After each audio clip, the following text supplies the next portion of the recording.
What you're seeing here might actually not be blue. Blue pigments rarely show up in nature. And the blues that do exist often look that way due to optical illusions and reflected light. Humans have tried to harness the color for centuries, going all the way back to ancient Egyptian pigments. Now, one artist and a team of scientists say they're creating the purest form of blue. We have a combination between the science and the art, and I think it is a very strong combination. We're going to have something very interesting.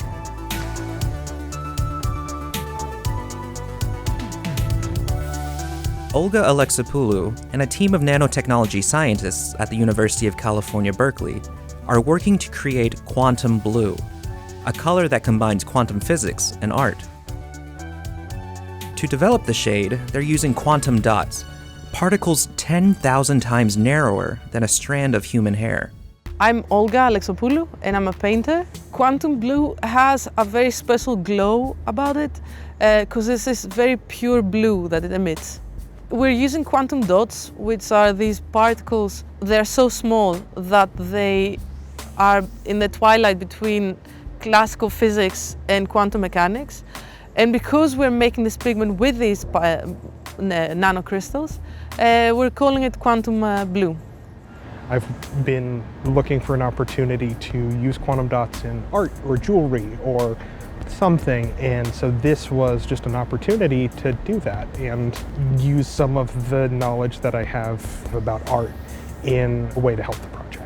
It's made by taking a bunch of well-purified minerals and well-purified starting materials, mixing them together, heating them up, adding in the last little bit of secret sauce that takes it from rocks that you found in the ground to a different type of rock that one could find in the ground, but on a very small scale.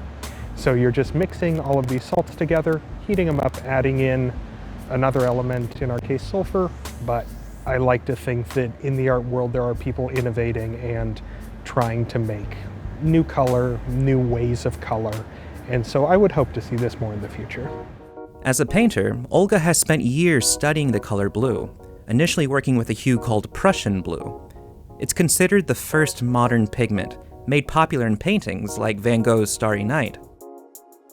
Olga says quantum blue could add new possibilities for artists. We always have to try and expand the creative process. So this is another color for the history of art. It's important for other artists to have access to this type of blue because quantum dots have been used by scientists for like a few decades now, but they're not known, nor are they available for art. So in that way, they are significant.